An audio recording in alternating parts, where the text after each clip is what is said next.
Friends ఇవాళ వీడియోలో మనం రియల్మీకి సంబంధించిన ఒక మొబైల్ ఒక ఇయర్ బడ్స్ అన్బాక్సింగ్ చేద్దాం. ప్రైజింగ్ స్టార్టింగ్ చెప్పేస్తున్నాను. ఇది 10,000 లోపు వచ్చే మొబైల్ అన్నట్టు. అంటే మనకు 4GB ర్యామ్ 64GB స్టోరేజ్ తోటి ఉన్నది 9,999 దొరుకుద్ది. ఇది వచ్చేసి ఒక 1,400కు దొరుకుద్ది. సో ఫస్ట్ మనం మొబైల్ అయితే అన్బాక్సింగ్ చేసేద్దాం. ఈ ప్యాకేజింగ్ చూసుకున్నట్టయితే రియల్మీ వాళ్ళ ఎల్లో కలర్ ప్యాకేజింగ్ ఏదైతే ఉంటుందో సేమ్ టు సేమ్ అలానే కనిపిస్తుంది. మరి దీని చుట్టూన్న ఈ కవర్ని రిమూవ్ చేసేసి బాక్స్ నుంచి మొబైల్ని బయటికి తీసి చూద్దాం. జనరల్ మనకు 10,000 లోపు బడ్జెట్ మొబైల్ గురించి మాట్లాడినట్టయితే దీనిలో బ్యాటరీ బ్యాకప్ ఎక్కువనే ఇచ్చారు. ఇందులో పైన SIM ejector, user manual, warranty కార్డుతో పాటు ట్రాన్స్పరెంట్ బ్యాక్ కేసు ఉంది. సో మరి దాన్ని సైడ్కి పెట్టేసి లోపల ఉన్న మొబైల్ గురించి మాట్లాడదాం. ఇది దీనిలో వీళ్ళు ప్రొవైడ్ చేసిన మొబైల్ ప్లస్ బాక్స్ లోపలనే 15 వాట్స్ ఛార్జర్ని కూడా ప్రొవైడ్ చేశారు. సో మరి దీన్ని సైడ్ ఉంచేద్దాం. సో ఇది మొబైల్ చూడడానికి బాగానే అనిపిస్తుంది. మనం ప్రైస్ ని దృష్టిలో పెట్టుకున్నట్టయితే ఇక్కడ మనకు 32 మెగాపిక్సెల్ ప్రైమరీ కెమెరాని అయితే ప్రొవైడ్ చేశారు. ఇటువైపు volume rockers, power on button ఉంది. కింద వైపు 3.5mm జాక్ ప్రొవైడ్ చేశారు. స్పీకర్ గిల్స్, నాయిస్ క్యాన్సిలేషన్ ఉంది. పైవైపు కూడా మనకు నాయిస్ క్యాన్సిలేషన్ ప్రొవైడ్ చేశారు. సిమ్ ట్రే ఇటు సైడ్ ఉంది. దీన్ని మనం బయట తీసినట్టయితే చూడండి, దీనిలో మనం ఒక సిమ్తో పాటు ఒక మెమరీ కార్డ్ని కూడా ఇన్సర్ట్ చేసుకోవచ్చు, లేదా 2 సిమ్స్ని అయితే ఇన్సర్ట్ చేసుకోవచ్చు. హైబ్రిడ్ సిమ్ స్లాట్ని ప్రొవైడ్ చేశారు. మరొకసారి దీన్ని బూట్ చేసేసి మిగతా దాని గురించి మాట్లాడదాం. సో మరి బూట్ అయ్యేలోపు ఈ ఇయర్ బడ్స్ని కూడా అన్బాక్సింగ్ చేసేద్దాం. సో మీరు డిజైన్ చూడొచ్చు, బాక్స్ పైన కనిపిస్తుంది ఎలా ఉంది అని చెప్పేసి. జనరల్గా రియల్మీ ఇయర్ బడ్స్ గురించి మాట్లాడినట్టే సౌండ్ క్వాలిటీ అనేది బాగుంటాయి. సో ఇవి దీనిలో వీళ్ళు ప్రొవైడ్ చేసిన బడ్స్.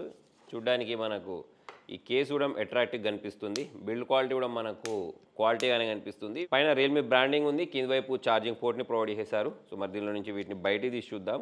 చూడండి, ఇవి చాలా లైట్ వెయిట్గా అయితే నాకు అనిపిస్తున్నాయి. సో ప్రజెంట్ ఇట్లా చెవిలో పెట్టుకుంటే కంఫర్ట్గానే అనిపిస్తున్నాయి. మరొకసారి దీన్ని నేను పేర్ చేసి సాంగ్స్ విని కాల్స్ మాట్లాడిన తర్వాత మిగతా వాటి గురించి చెప్తాను. సో మరి మొబైల్ అయితే బూట్ అయిపోయింది. సో మరి ముందు నుంచి చూసుకున్నట్టయితే మనకు బెజిల్స్ అనేవి అన్ని వైపు లేవని కింద చిన్న దగ్గర కనిపిస్తుంది. ప్లస్ మధ్యలో మనకు సెంటర్ పంచోల్ డిస్ప్లేని ప్రొవైడ్ చేశారు. 10,000 లో బడ్జెట్ అంటే మనకు ఆ వాటర్ డ్రాప్ నాచ్ ప్రొవైడ్ చేయకుండా ఇదైతే బాగానే కనిపిస్తుంది. అయితే గుర్తుపెట్టుకోండి, ఇది HD+ డిస్ప్లే మాత్రమే. అయితే 120 Hz రిఫ్రెష్ రేట్ని దీనిలో వీళ్ళు ప్రొవైడ్ చేశారు. సెల్ఫీ క్యామ్ వచ్చేసి 8 మెగాపిక్సెల్ ప్రొవైడ్ చేయడం జరిగింది. వెయిట్ గురించి మాట్లాడినట్లయితే 197 గ్రామ్స్ ఉంటుంది.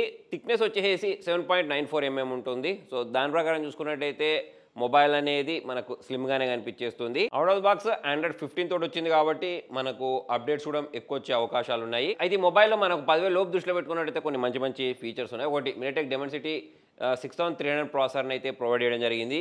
ప్లస్ ఇది ఒక 5G ఫోన్. ఇక మీరు డే టు డే లైఫ్ యూసేజ్లో చేసుకుని అన్ని రకాల పనులు ఏవైతే ఉంటాయో అవన్నీ ఆరంగానే జరిగిపోతాయి. మనం హెవీగా గేమింగ్ చేస్తే డబ్బులు ఎక్కువ పెట్టాల్సి ఉంటుంది, కానీ మనం వీడియోస్ చూసుకుంటూ ఉంటాం, కాల్స్ మాట్లాడుకుంటూ ఉంటాం, మీడియం లెవెల్ గేమింగ్ చేసుకుంటూ ఉంటాం అంటే మాత్రం ఈ మొబైల్ అనేది మనకు బాగానే అనిపిస్తుంది. ప్లస్ ఇంకొక ప్రత్యేకత ఏంటి అంటే దీనిలో మనకు 6000 mAh బ్యాటరీని ప్రొవైడ్ చేశారు కాబట్టి మీకు ఆరంగా 1 డే వరకు బ్యాటరీ బ్యాకప్ వచ్చేస్తుంది. నన్ను అడిగితే 1.5 డే వరకు కూడా మనకు బ్యాటరీ బ్యాకప్ వచ్చేస్తుంది. డ్యూరబిలిటీ గురించి మాట్లాడితే మల్టీగ్రేడ్ షాక్ రెసిస్టెన్స్ అయితే ప్రొవైడ్ చేశారు. ప్లస్ IP64 వాటర్ రెసిస్టెంట్ తోటి వస్తుంది. ఇది సో చిన్న స్ప్లాషెస్ పడ్డా అప్పుడప్పుడు మొబైల్ అనేది కింద జారి పడిపోయినా కూడా ఏం కాదన్నట్టు. అలా అని చెప్పేసి మీరే కింద తీసుకొని మొబైల్ షాప్లోకి వెళ్ళేసి నా మొబైల్ పగిలింది లేకపోతే నిల్లబడి పాడైపోయింది అని అంటే ఇదే కాదు, IP6869 రేటింగ్ ఇచ్చినా సరే వాళ్ళు మీకు రీప్లేస్మెంట్ ఇవ్వరు. ఈ వీడియోస్ గురించి మాట్లాడినట్టయితే వీడియోస్ అనేవి బాగానే కనిపిస్తున్నాయి. సౌండ్ అనేది లౌడ్గానే వినిపిస్తుంది. సో మరి దీని డిస్ప్లే బ్రైట్నెస్ గురించి మాట్లాడితే 625 నిట్స్ని ప్రొవైడ్ చేశారు. కెమెరాస్ నేను ఇంతకుముందు చెప్పాను మీకు 32 మెగాపిక్సెల్ బ్యాక్ కెమెరా ప్రొవైడ్ చేస్తారు. సెల్ఫీలో మనకు 8 మెగాపిక్సెల్ సెల్ఫీ కెమెరా ప్రొవైడ్ చేశారు. వీడియోస్ వచ్చేసి 1080p వీడియోస్ మాత్రమే రికార్డ్ అవుతాయి. సెల్ఫీ క్యామ్ అయినా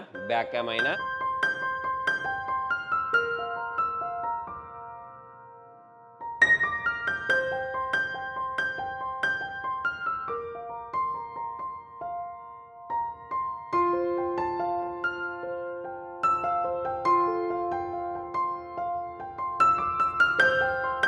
స్టోరేజ్ టైప్ వచ్చేసి LPDDR4X ర్యామ్ అయితే యూజ్ చేసేసారు. మనకు స్టోరేజ్ టైప్ కూడా మనకు eMMC స్టోరేజ్ అయితే యూజ్ చేయడం జరిగింది. మరి దీంతో పాటు బడ్స్ని కూడా అన్బాక్సింగ్ చేసేసాం కదా, ఒకసారి సాంగ్స్ విని చూద్దాం. ఇందులో మనకు 12.4mm డైనమిక్ బేస్ డ్రైవర్ని యూజ్ చేసేసారు. 25 dB యాక్టివ్ నాయిస్ క్యాన్సిలేషన్ ఉంది, బాగా పనిచేస్తుంది. అది కూడా మనకు 48 అవర్స్ ప్లేబ్యాక్ టైం ఉంటుందని చెప్తున్నారు. డ్యూయల్ డివైస్ కనెక్షన్ ఉంది. IP55 dust and water resistant ఉంటుంది.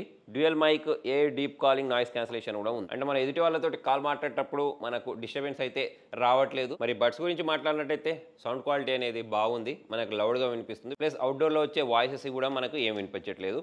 నెక్స్ట్ మనం ఈ మొబైల్ గురించి మాట్లాడినట్టయితే 10,000 దృష్టిలో పెట్టుకుని అయితే వీళ్ళు మొబైల్ లాంచ్ చేశారు. మంచి ప్రాసెసర్, మంచి బ్యాటరీ బ్యాకప్ అయితే ప్రొవైడ్ చేశారు. కాకపోతే దీనిలో మనకు HD+ డిస్ప్లే మాత్రమే ఉంది. సో ఓవరాల్ చూసుకున్నట్టయితే ఇది ఫ్రెండ్స్ ఇవాళ వీడియోలో. మరి మీకు ఈ మొబైల్ అనేది ఎలా అనిపించింది కింద కామెంట్లో రాయండి. Thank you.